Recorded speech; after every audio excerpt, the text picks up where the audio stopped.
이 대목에서 우리가 한번 생각해 볼 필요가 있어요. 아무리 상대가 밉다고 하더라도 적어도 외교관이 왔으면 그 얘기를 들으면서 전후 맥락을 따져보면서 따져볼 시간 여유를 가져야 되는데, 당시 조선의 척화신들은 자신들이 성리학을 공부하면서 배웠던 의리와 명분대로 오랑캐를 어떻게 황제라고 칭하게 내버려둘 수 있느냐. 아예 이참에 정묘호란 때 맺었던 형제관계까지 다 파기해버리자. 이런 극단적인 강경론이 조선 지식인들, 조정을 지배를 합니다.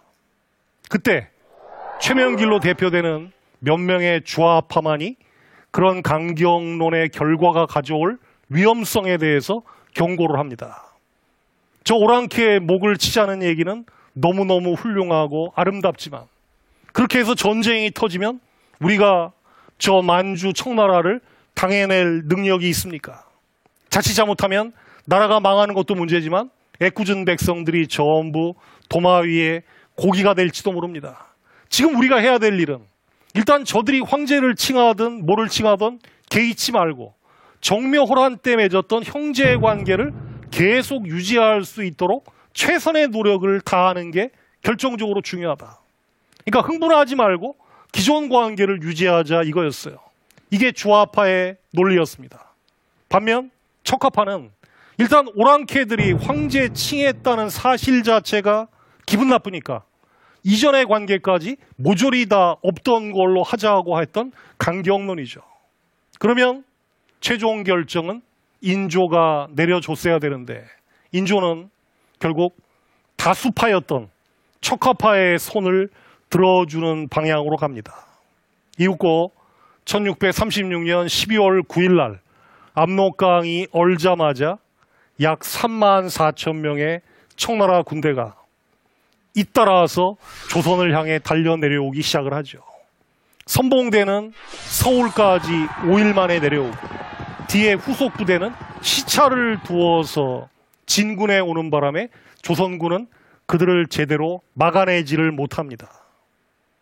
1636년 음력 12월 14일 오후에 인조는 강화도로 가겠다고 남대문까지 나왔어요. 근데 이미 청나라 군대가, 선봉대가 어디까지 왔느냐? 지금 양철평이라는 곳까지 왔습니다. 양철평이 어디냐면 지하철 3호선 녹번역 부근이에요.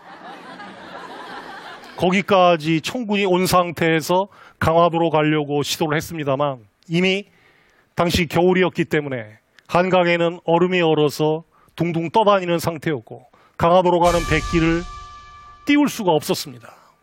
자, 청군은 무학재 쪽으로 남대문을 향해 다가오는데 조선은 싸우자는 주장만 넘쳤지 화살 한 발 쏴보지 못한 상태에서 서울 한복판에서 왕이 적군의 공격에 노출되게 생겼어요. 그때 이조판서 최명길이 나섭니다.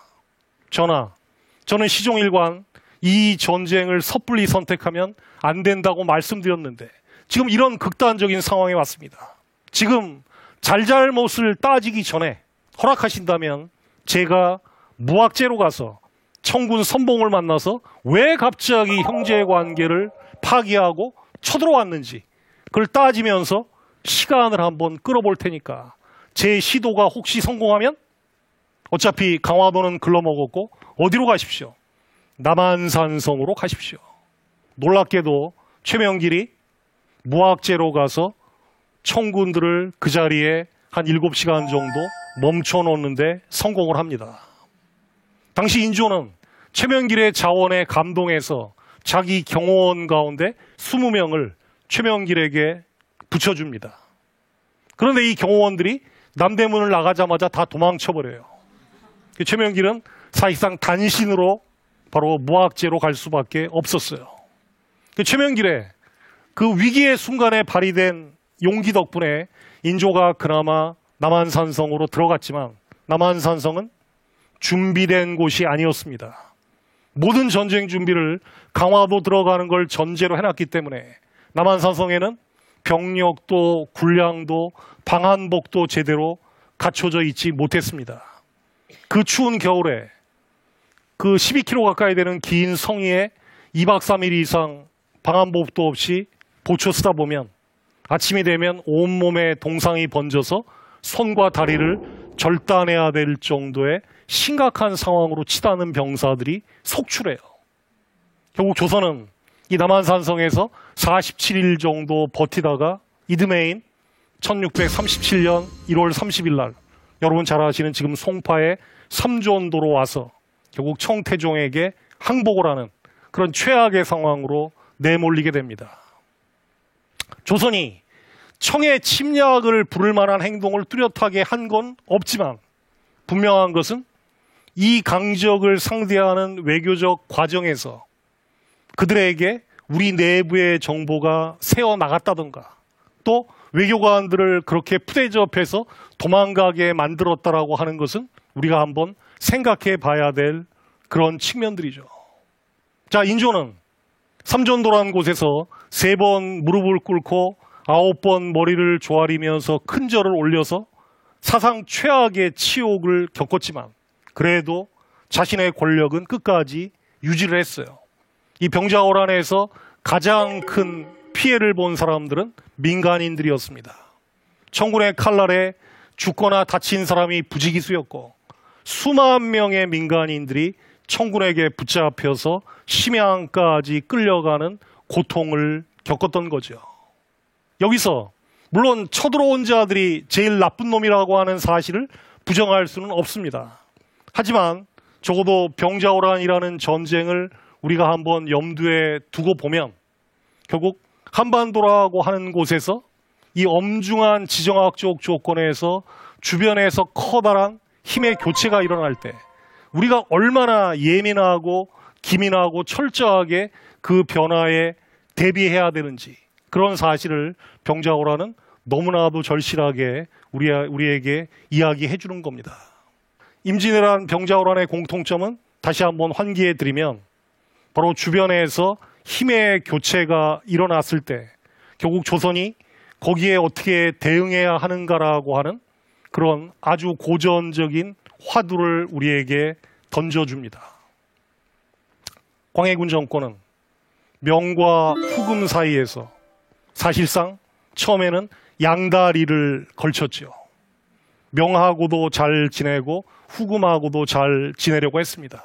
그런데 그리고 그가 왜 강옥립을 명나라 군대의 강요에 의해서 후금을 치기 위해서 파견할 때 최고사령관으로 임명했던 것이라든가 또 그 전투에서 패한 다음에 명나라가 다시 원병을 요청할 때 사기술까지 써가면서 그것을 피하려고 했던 것은 나름의 외교적 수완이라고 높이 평가해 줄 수가 있습니다.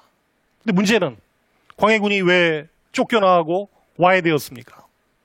내정에서 결국은 자기 컴플렉스를 극복하지 못해서 궁궐공사에 올인해버리고 총애하는 신하를 너무 믿어가지고 이이첨이라는 인물이 끌고 가는 대로 판단력 없이 반대 정파를 모조리 제거하면서 결국은 정치판을 북인들 일색으로 만들어 놓다 보니까 결국 주변에 예스맨만 잔뜩 모아놓은 거죠. 결국 정치가 제대로 굴러가려면 이런 소리 저런 소리 쓴소리하는 그런 신하들에 의해서 적절한 견제와 균형이 바로 자리를 잡아야 되는데 광해군 정권은 거기에 실패를 한 겁니다. 뿐만 아니라 엄청난 재정을 쏟아부어서 이 백성들을 생각하지 않고 토목사업, 궁궐공사에 올인하다 보니까 여기서 또 다른 민심의 이반을 가지고 왔어요. 반면 인조 정권은 인조 반정을 일으키면서 광해군 정권을 몰아낼 때의 명분은 인정해 줄 수가 있어요. 아주 호기로웠죠. 금수의 시대를 끝장내고 사람 사는 세상을 만들었다. 백성들을 제대로 보살피고 저 후금 오랑캐를 토벌하겠다. 그렇게 호기롭게 외쳤습니다.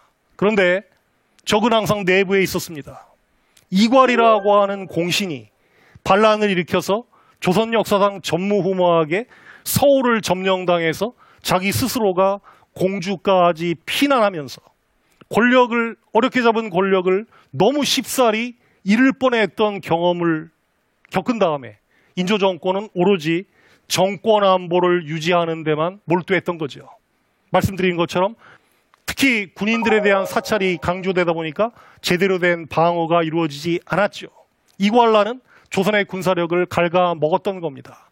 그 와중에 정묘호란을 맞이해서 형제관계를 맺었지만 문제는 결국 조선은 이 급변하는 당시 동아시아 정세에서 독립변수가 아니었다라고 하는 겁니다.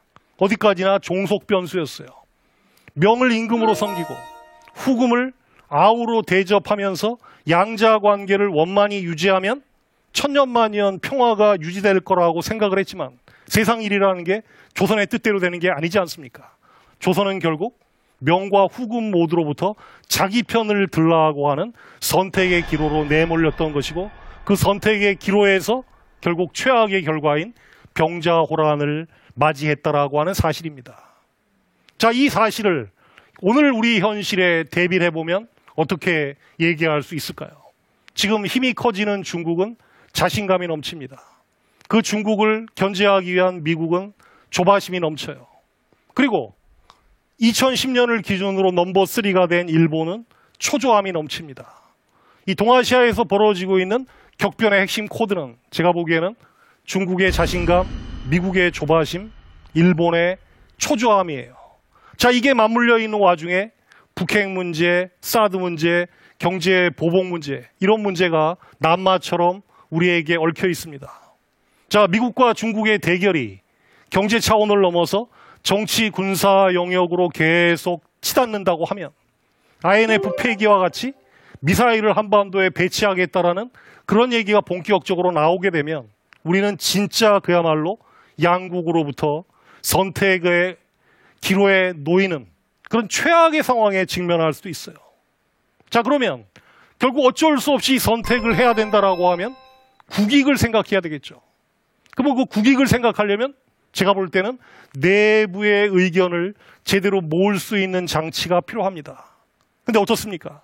지금 한국 사회는 엄청나게 분열돼 있어요. 그리고 사람들끼리 논쟁을 벌일 때 팩트나 논리를 갖고 싸우는 게 아니라 진영 논리가 판을 치고 있습니다. 자기 편과 같느냐 다르냐에 따라서 서슴없이 너 종북 좌빨이지, 너 보수 꼴통이지 하는 얘기를 서로 상대방에게 퍼붓는 사회가 한국 사회입니다. 이런 풍토에서는 이 강대국들의 입김을 제대로 막아낼 수 있는 그런 역량이 키워질 수가 없습니다. 다시 한번 강조합니다만 바로 강대국 사이에서 복배 수적의 지정학 속에서 오랫동안 생존하는 데 고투를 겪으면서도 이 세계 10위권의 경제력을 가진 나라로 우뚝 선 것은 우리가 높이 자랑할 수 있는 일이지만 다시 한번 제대로 된 전략 외교를 하기 위해서는 우리 내부를 제대로 추스를 수 있는 사회의 통합이 먼저 정치권에 의해서 이루어져야 된다. 이게 임진왜란부터 병자호란에 이르는 시기에 과거 역사를 통해서 우리가 엄중하게 성찰해야 될 그런 과제라고 말씀을 드리고 싶습니다. 예, 감사합니다.